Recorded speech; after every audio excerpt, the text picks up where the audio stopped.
बुद्धि और भाग्य की कहानी।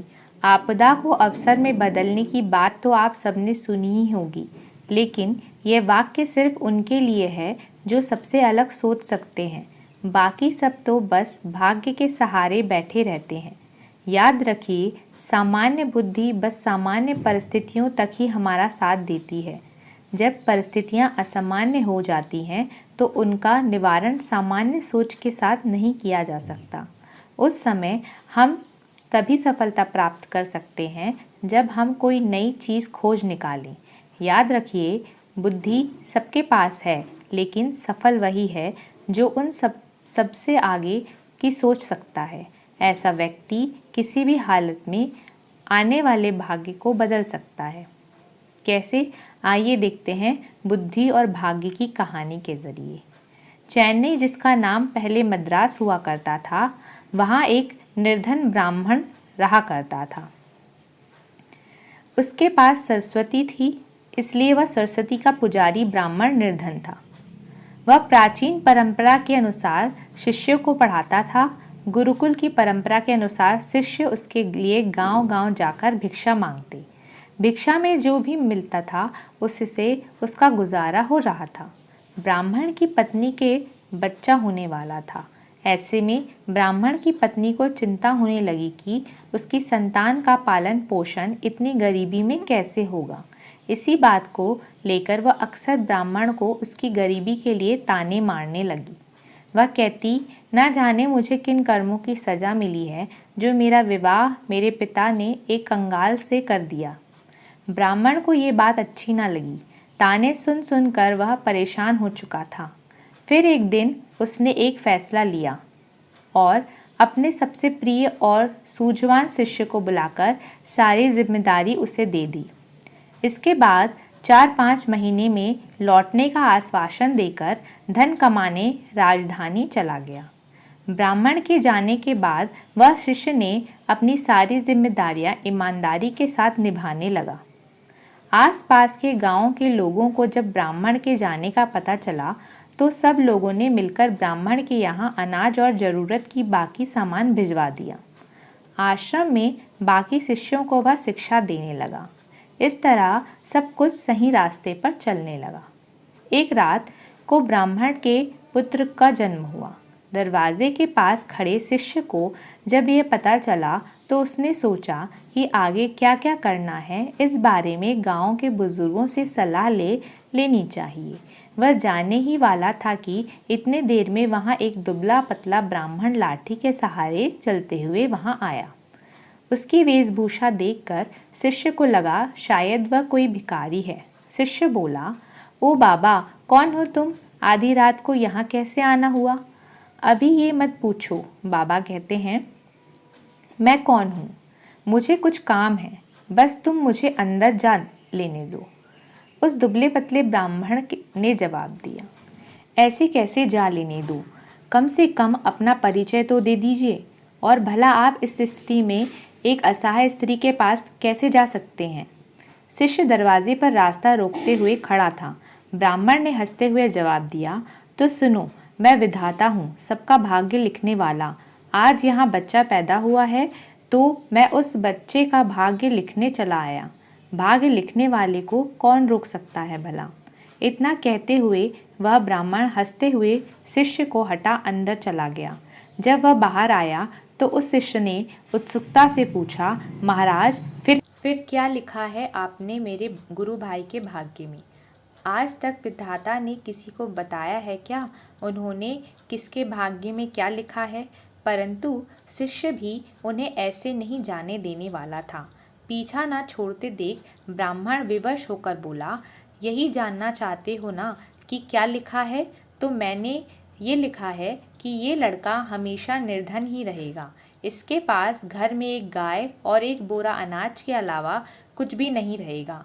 कितना भी परिश्रम कर ले, यह धन नहीं कमा पाएगा। इतना कहते ही वह ब्राह्मण वहां से चलता बना।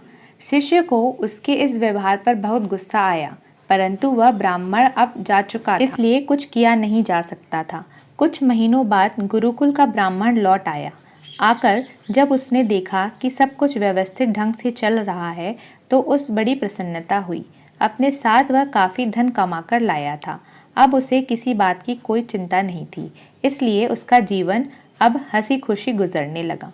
लेकिन यह खुशी ज़्यादा दिन तक ना टिकी। सब खत्म हो गया, कमाई का कोई साधन ना था। अब ब्राह्मण का परिवार 2 साल पहले वाले हालात में आ गया था। इस बार फिर ब्राह्मणी को बच्चा होने वाला था। ऐसे में जब ब्राह्मण ने शिष्य से अपनी स्थिति के बारे में विचार विमर्श किया तो शिष्य ने उसे फिर से राजधानी जाने की सलाह दी।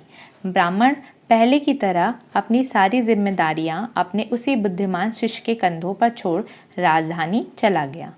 सब कुछ वैसे ही चलने लगा जैसे पहले चलता था। फिर से गांव के लोग अनाज व जरूरी सामान दे गए। समय आने पर ब्राह्मणी की कोख से एक कन्या ने जन्म लिया। जब शिष्य को इस बात की खबर हुई तो वह अपनी गुरु बहन को देखने के लिए गया, लेकिन उसके पहुंचने से पहले ही वहां वही दुबला पतला ब्राह्मण पहुंच गया था जो खुद को विधाता बताता था। उसे देखकर शिष्य को गुस्सा तो बहुत आया, परंतु वह कर भी क्या सकता था। जब वह ब्राह्मण बाहर निकले तो शिष्य ने पूछा, कहो महाराज, अब कौन सा चक्रव्यूह रच कर आए हो? अरे भाई, गुस्सा क्यों करते हो? मैं तो यहाँ बस अपना काम करने आया था। सबका अपना काम है, मेरा ये काम है, इसमें मैं क्या कर सकता हूँ? चेहरे पर व्यंग्यात्मक मुस्कान लिए हुए ब्राह्मण ने कहा। अच्छा महाराज, ठीक है, मगर बताओ तो सही, आखिर में मेरी गुरु बहन के भाग्य में क्या लिखा अपने? इस लड़की का विवाह नहीं होगा। हाँ, लेकिन इसे देखने वाले बहुत आएंगे। फिर भी ये सारा जीवन कुंवारी ही रहेगी। इतना सुनते ही शिष्य को गुस्सा आ गया और उसने गुस्से में उस ब्राह्मण को वहां से भाग जाने के लिए कहा। ब्राह्मण पहले ही भांति मुस्कुरा कर चला गया, लेकिन उस शिष्य के मन को अशांति दे गया। वह सोच में पड़ गया कि अगर ये सच में विधाता था तो उसके गुरु भाई और बहन का भविष्य क्या होगा, कैसे कटेगा उनका जीवन। खैर, धीरे धीरे समय बीतने लगा। 1 साल, 2 साल, 3 साल करते करते कई साल बीत गए। शिष्य का गुरु यानी कि ब्राह्मण वापस नहीं आया। राजधानी से जितने व्यक्ति आने उतनी बातें बताते। कोई कहता ब्राह्मण की मृत्यु हो गई, कोई कहता वह अपनी पत्नी से परेशान थे इसलिए संन्यास लेकर जंगलों में चले गए हैं। शिष्य ही ब्राह्मण के घर और गुरुकुल की सारी जिम्मेदारी संभाल रहा था। सबके साथ साथ उसने अपने गुरु भाई और गुरु बहन को भी शिक्षा देकर उन्हें शिक्षित किया। 18 साल बीत चुके थे। ब्राह्मणी का पुत्र 20 वर्ष का हो गया था। शिष्य को लगने लगा कि अब उसका गुरु भाई गुरुकुल की व्यवस्था संभालने लायक हो गया। इसी विचार से अब शिष्य अपनी सारी जिम्मेदारी उसे देकर वहां से विदा लेना चाहता था। ब्राह्मणी व उसके पुत्र और पुत्री ने उस शिष्य को रोकने का बहुत प्रयास किया, मगर वह व्यर्थ था। शिष्य जब जा रहा था तब गुरु भाई उसे छोड़ने कुछ दूरी तक उसके साथ गया। जब गुरु भाई आशीर्वाद लेकर वापस लौटने को हुआ तब उस शिष्य ने उससे कहा, भाई, मैं जा रहा हूँ, मगर जो मैं अभी तुम्हें जो भी बातें बताऊंगा उस बात का ध्यान रखना। पहला, कभी भी अपने घर पर अनाज से भरा हुआ बोरा और दूध देने वाली गाय मत रखना। अगर तुमने दोनों रखे तो तुम सारा जीवन निर्धन हो रहोगे। दूसरा, जब भी कोई व्यक्ति तुम्हारी बहन के विवाह के संबंध में बात करने आए तो उन्हें 100 सोने की मोहरें लेकर आने को बोलना, और जब वो 100 मोहरें तुम्हें दे दें तभी अपनी बहन उन्हें दिखाना।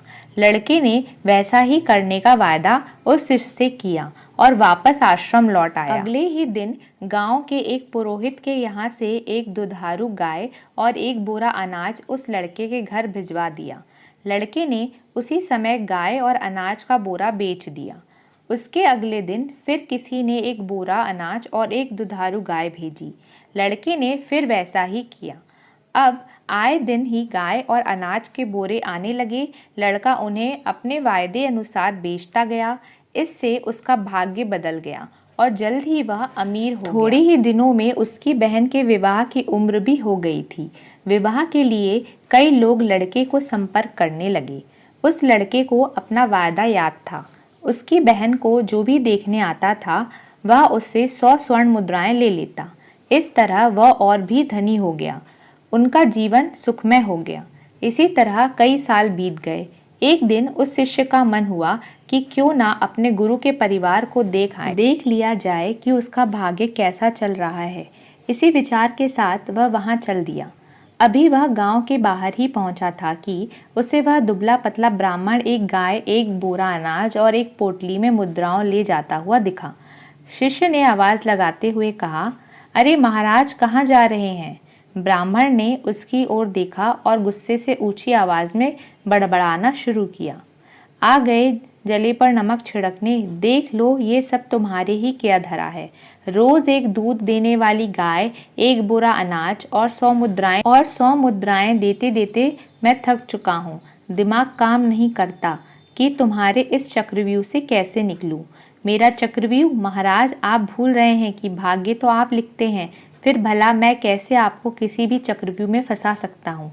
शिष्य ने चुटकी लेते हुए कहा, बेटा, मैं तेरी बुद्धि से हार चुका हूँ।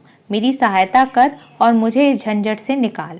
झंझट से निकलना है तो ये सब उन दोनों के भाग्य की रेखाएं मिटा दीजिए। आप तो जानते ही हैं, ये कलयुग है।